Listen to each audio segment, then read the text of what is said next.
Is the time now right in the UK for assisted dying, assisted suicide, or assisted euthanasia, whatever you want to call it, to be legalised? You talk about thinking 8 generations forward and back. With that in mind, are we doing the right stuff now for the generations to follow when considering the climate crisis we indisputably face? Thanks for stopping by for this podcast, the People's Countryside Environmental Debate podcast, where we don't talk about the countryside as much as we used to. You, the listeners, send in questions for us to discuss, and they are often topics that we would encourage you to explore a little bit more, even though you might not think you're an expert. We're not experts. We're just two guys. We don't see the question until we press play, and it's just worth exploring this stuff. I'm Stuart, the Wildman Mabbutt. My job is making the environment, wherever you are in the world, part of daily life, because that'll probably be the first step to wanting to protect it. Who's the co-host? Well, I would like to get my voice on this podcast. Thank you very much for allowing me. At last, my name is William Mankelow. I'm the co-host of this podcast, and I've always been a bit silly.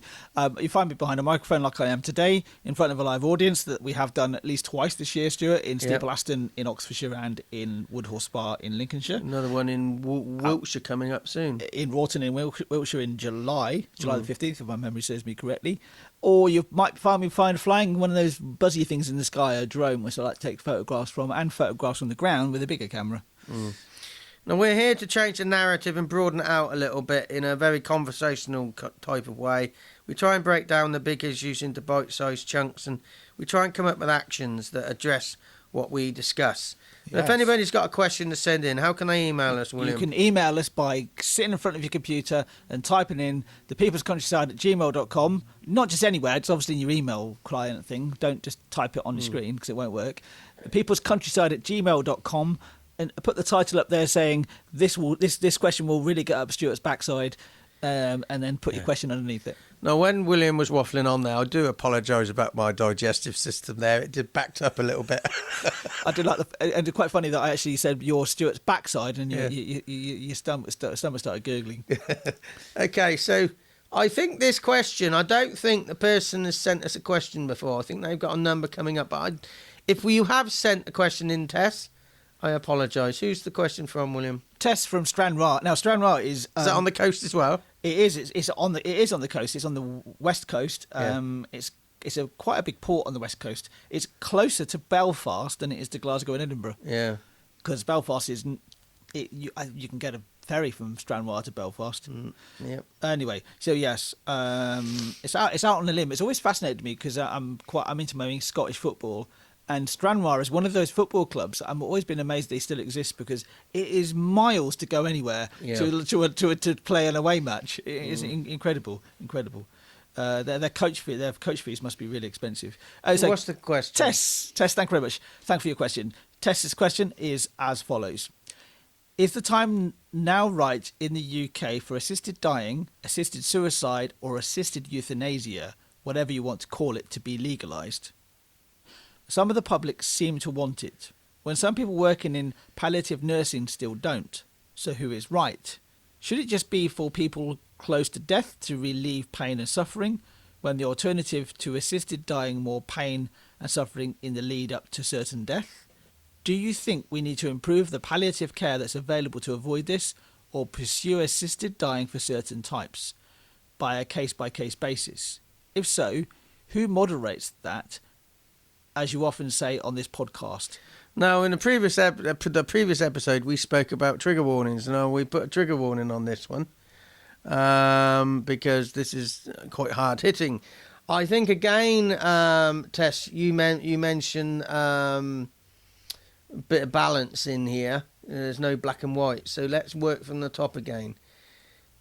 Is the time now right for assisted dying, assisted suicide and assisted euthanasia, whatever you call it, to be legalised? I think it's a case-by-case basis. I think if it's legal, you can have a conversation about it. And, it's always a balance, because you ask the individual who is in that position that they assess to, are they of sound body and mind? Well, probably not, because they're unwell. But also, people have a concern that people change their mind. So I think it's okay. I personally think it should be legalised, but it should not be institutionalised. It should be a real personal conversation that is had between all the parties involved. I think that death is a very difficult subject in certain cultures to talk about. I was just going to say that, yeah. I would say in Western cultures, and I can talk about it from a British Englishman's perspective, that death is often euphemized with passed away, that type of thing, fell asleep, went to sleep peacefully. It's like death is not something we openly discuss and talk about even in private. So I think that plays a part in the whole conversation around euthanasia. It becomes almost like a subject you don't want to even discuss in the first place. Yep. Now, the problem I would always have with this whole idea of euthanasia is there's so much emotion that happens around death, especially, and knowing how just, I would say, quote unquote, normal death, if you want to call it that, so somebody who has died of natural causes or has been killed by an accident, whatever it is. I put cancer in natural causes, by the way. That is a natural cause. That there's a lot of complications around that with family members and vested interests of this particular person. So it needs, if euthanasia is ever to be legalised in the UK, there needs to be very good, strong, robust legislation put into place. Yeah. So it does at least mitigate the issues that can arise from that. I agree, but I still have this concern that when you have this legislation, there's these tick boxes. Life doesn't fall in amongst tick boxes, and death doesn't either. Yeah. So yes. But then that legislation needs to be good and robust, and to also be able to have amendments and have to go with to flow with the water, to go with the wind. Interesting point here you raised, Tess, in the next part. Some of the public seem to want it, and when people working in palliative care nursing still don't. So who's right? I know people who are working in palliative care who think it should be. The thing about who is right, nobody's right here, nobody's wrong.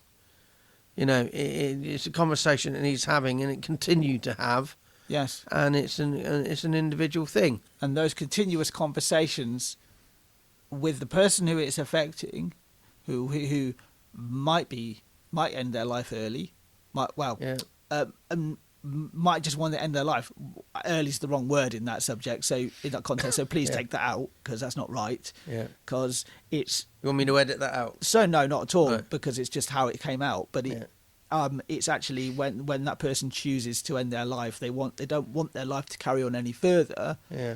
There has to be then that conversation has to be calm and measured conversation, and it can't just be done in one sitting. It has to be the right thing for that person individually, because you can be in a situation where you feel you don't see a way past the pain and the suffering that you currently have. However, that could equally be that it's just a phase that you're going through that in your particular illness, and actually you will be able to. There is another side. There is a way forward without that pain.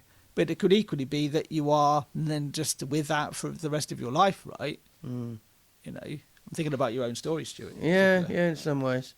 I mean, another part of the question, should it be for just people close to death or to relieve pain and suffering, when the alternative to assisted dying is more pain and more suffering in the lead up to certain death? Oh, it's a tough one. There's no black and whites to this. It's what can you say to that? We don't have the answers. No shoe fits all. No, we don't have the answers to this. But this is what we, as a society, need to be thinking about and not avoiding. Should it just be for people close to death to relieve pain and suffering, when the alternative to assisted dying means more pain and suffering in the lead up to death? There are certain times when I'm in a huge amount of pain that I can't see it ever ending. It does end at times, but then when it ends, you're sort of facing, I wonder when it's going to come back. Yeah. That's a tough one. It says, do you think we need to improve palliative care that's available to avoid this, or pursue assisted dying for certain types, or by a case-by-case basis? I think palliative care always needs improving, and I do think this whole thing is a case-by-case basis, and you keep reviewing it. Yeah, the palliative care thing is, there is, from my perspective, it almost seems that you kind of are. It seems like you're like kind of left to your own devices as you get older. Yeah, and that's when you begin to need more support than you needed, especially when you were in younger. the UK. Yeah, yeah, it's a very money-driven private equity space. That's what it feels like to me. I've had very, very I've not had a lot of exposure to it, but when I did, it kind of opened my eyes when I knew somebody very close to me was in short-term palliative care, and I saw the issues that were there. There were some great people in those spaces, people working in there. I remember this one guy was dealing with people with various different mental health conditions and just various stages of aging, you could say, and he was such a buoyant person without being over the top. He was just a very, very, very good person. You can see why he was doing the work that he was doing. He was just very good at what he did. Didn't judge, crack jokes. But I saw the other side of it as well, where there was abuse from staff who obviously felt they were under strain as well.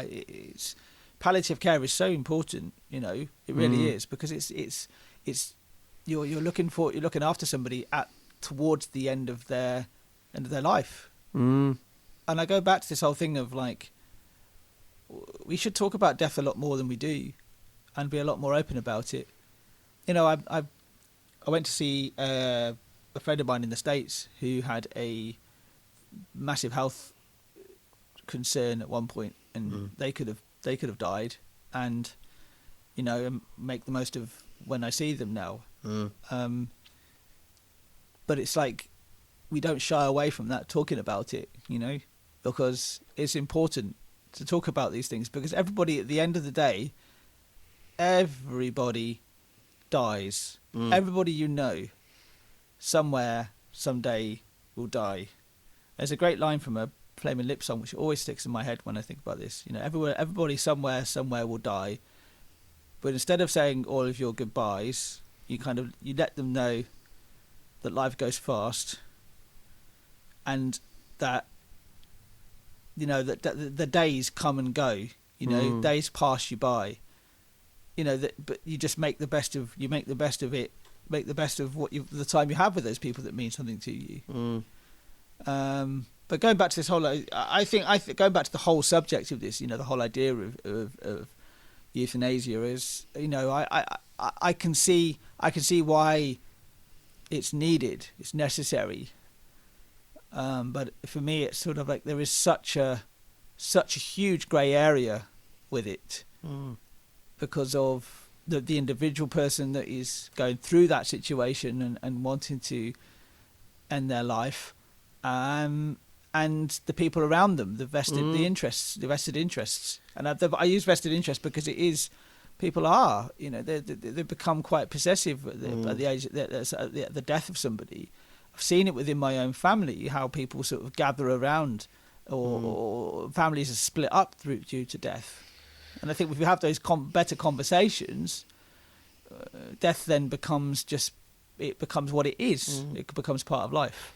And the last part of the question is, who moderates all this, as you often say on the podcast? Well, yeah, that's the problem. Don't know. I don't know. It shouldn't be one entity, one person, one body. It No. should be an open societal conversation that is allowed to evolve and change and develop. That's just my take on it. Yeah. Anyway, an action that would turn that around to the environment. I would probably say we need to keep having the tough conversations about the climate crisis and the consequences, and and not just say we've had the conversation today, we don't need to have it tomorrow. The conversations need to keep evolving. Yeah, because the climate is continuing to evolve through this what we call the climate crisis, but it is a climate change. Yeah. I mean, I've noticed already this year again. I mean, the day we were recording this, I'm looking out the window and can see that dead cherry tree that's outside, Stuart. It's like blowing in the wind, and it's been another breezy, very stormy day, hasn't it? I went to watch the cricket in the university parks yesterday, and when the sun was out and the wind dropped, it was nice and warm. And then when the raging hoolie came across there, felt like I was in Siberia. Anyway, it was good to see women's cricket. Always good to see that.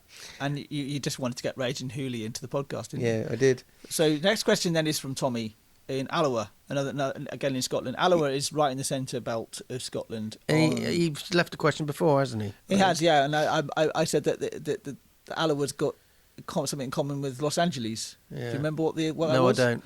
They both have an area called Inglewood. Yeah. Inglewood, always up to no good. Yep. Anyway, Tommy, are you from Inglewood in Alloa? Do you live in Inglewood? Anyway, Tommy's question then, another question, follow-up. Not a follow-up, but it's another question he sent in. You talk about thinking 8 generations forward and back.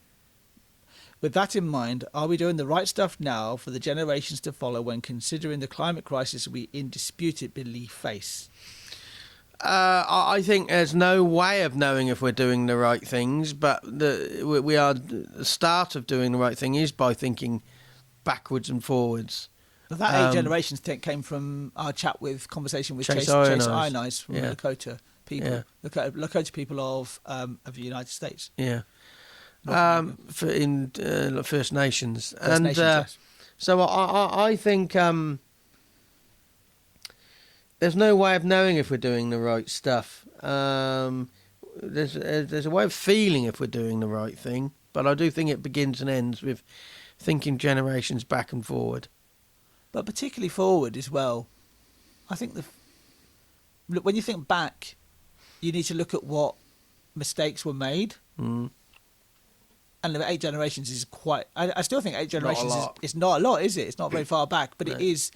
But it's not insurmountable to think 8 generations back. It's quite, if you think about 100 generations back, it can be overwhelming. But 8 generations is probably, now I think about it, is a really good number to kind of fix your head around. You're talking about maybe 200 years. What did we do better 200 years ago? What can we learn from what we did 200 years ago that we did better or did worse? And what do our actions today, how do they dictate for the next 8 generations ahead of us, the next 150 to 200 years into the future?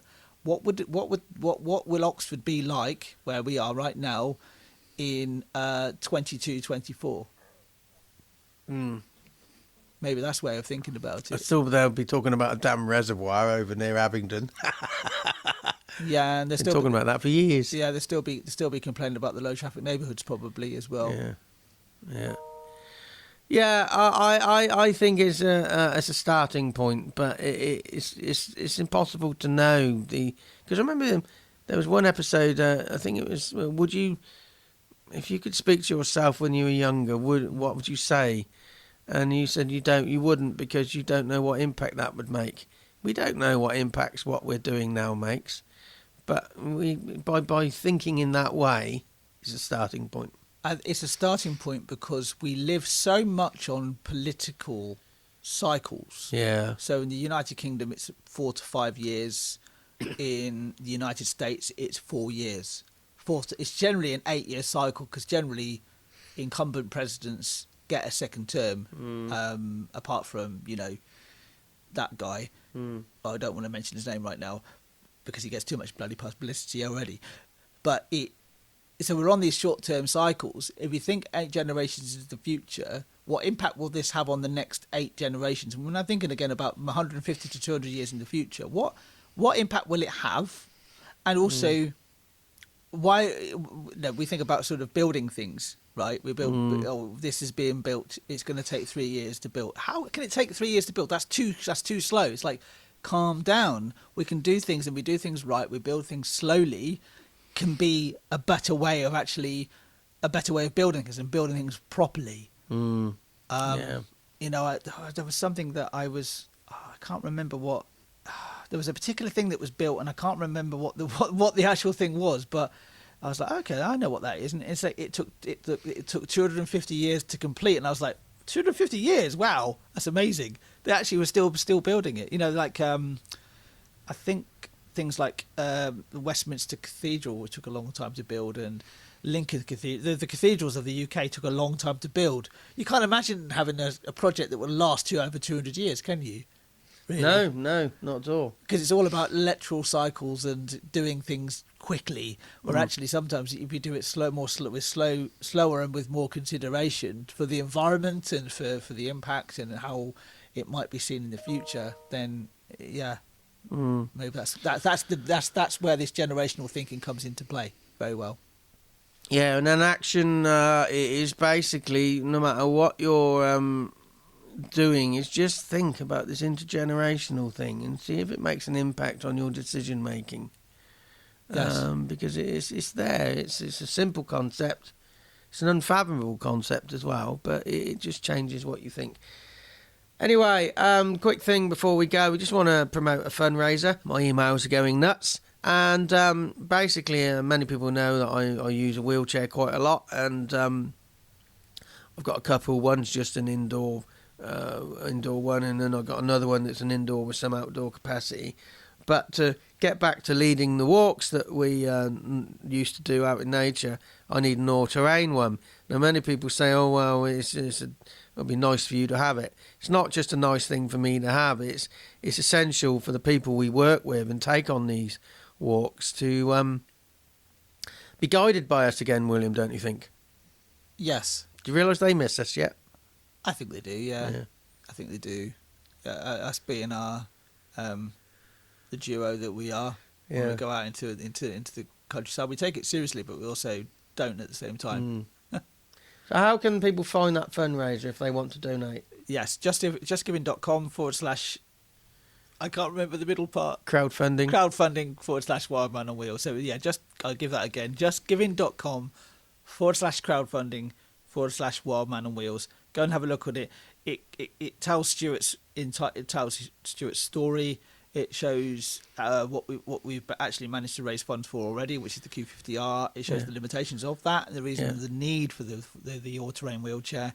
It also talks about the work that we do together as well, Stuart, and you do individually. It's a proper story. It's got some videos embedded in there as well. It's got some nice graphics in there which also show you how the money's going to be spent as well from the fundraiser. It breaks everything down nicely. Go and have a look at it. It's always got a picture of me as a babby on there as well. It has, yeah. How old were you in that photo? About 3, I think. 3 years old. And my sister and I are going to be doing a walk in August as well, a 3-day walk along the River Thames, 60 miles or just over 60 miles. It's going to be within over 3 days. And the fundraiser we're doing it for is this actual fundraiser as well. So we've got a number of questions from Scotland. I think somebody shared something recently because there's a number of people from Scotland. And the start of the next episode, we're going back to Stranraer.